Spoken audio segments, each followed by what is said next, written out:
dalam ekonomi adalah kebutuhan.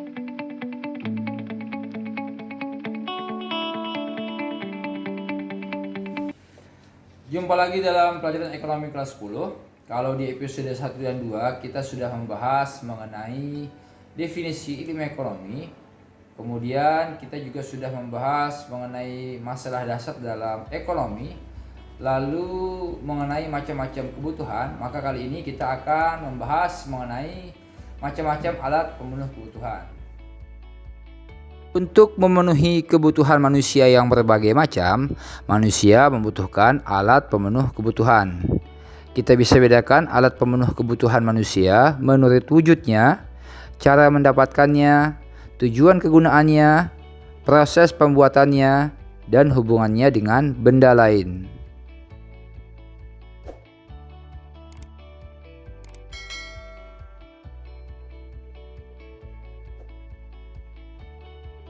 Menurut wujudnya, alat pemenuh kebutuhan dapat dibedakan menjadi benda konkret dan benda abstrak. Benda konkret adalah alat pemenuh kebutuhan yang sifatnya nyata. Kalian bisa melihat secara langsung, kalian dapat rasakan, kalian dapat sentuh. Contohnya seperti pakaian yang kalian gunakan, rumah tempat tinggal kalian, kemudian HP yang kalian gunakan untuk belajar online, itu adalah contoh benda konkret. Sedangkan benda abstrak adalah benda yang tidak memiliki wujud yang nyata, akan tetapi kalian tetap bisa mengambil manfaat dari benda tersebut. Contohnya misal nama baik kalian, kemudian hak cipta, hak merek dagang, hak royalti adalah contoh benda abstrak. Menurut cara mendapatkannya, benda pemenuh kebutuhan kita bedakan menjadi 3. Yang pertama benda ekonomi, yang kedua benda bebas, dan yang ketiga benda elit. Benda ekonomi adalah alat pemenuh kebutuhan manusia yang memiliki nilai dan harga, sehingga untuk memperolehnya atau untuk menggunakan manfaatnya diperlukan adanya pengorbanan. Pengorbanan yang dimaksud di sini bisa berupa waktu, berupa tenaga, uang, pikiran, dan lain-lain. Kalian pasti pernah berbelanja kan? Semua benda yang ada di toko, yang ada di mall, yang dibeli ibu kalian di pasar, itu semua adalah contoh benda ekonomi. Benda bebas adalah benda yang jumlahnya tidak terbatas dan bisa kalian peroleh dengan mudah tanpa perlu melakukan pengorbanan. Contoh benda bebas, misalnya udara yang kalian hirup setiap saat.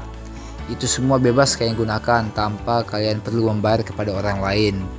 Kemudian sinar matahari atau mungkin air yang ada di pegunungan, itu semua juga bebas kalian gunakan. Sedangkan benda elit adalah benda yang jumlahnya berlebih sehingga menimbulkan bencana bagi manusia.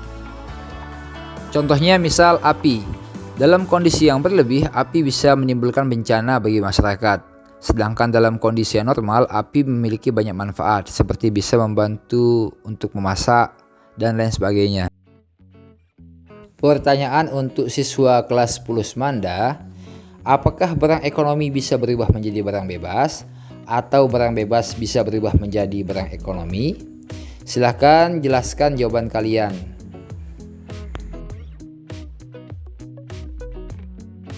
Menurut tujuan kegunaannya, alat pemenuh kebutuhan kita bedakan menjadi 2, yaitu benda konsumsi dan benda produksi.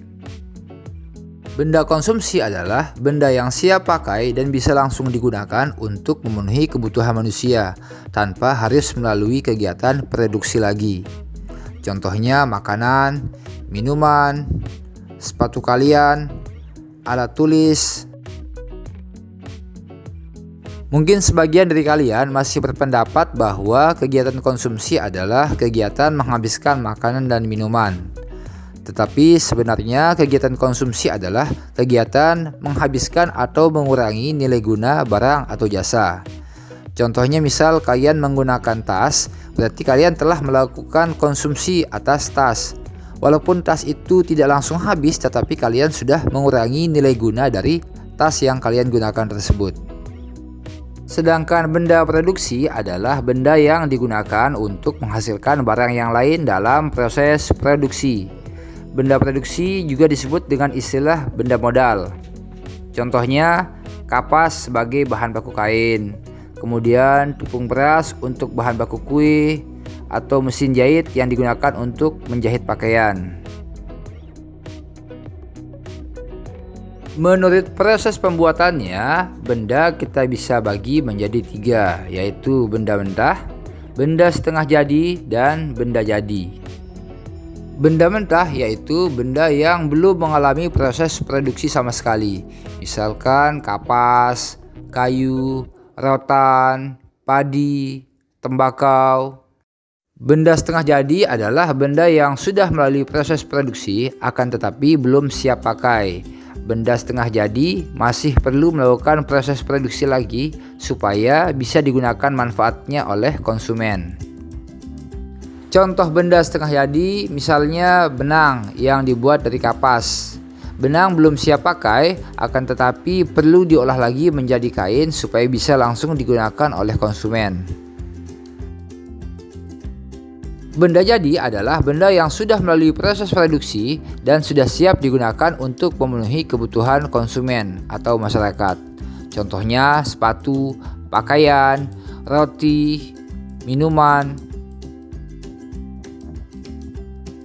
Menurut hubungannya dengan benda yang lain, alat pemenuh kebutuhan kita bisa bedakan menjadi benda substitusi dan benda komplementer.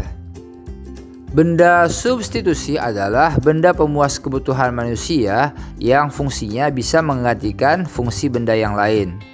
Contohnya, ketika kalian tidak memiliki nasi sebagai makanan, kalian bisa mengkonsumsi ubi atau jagung sebagai benda substitusi.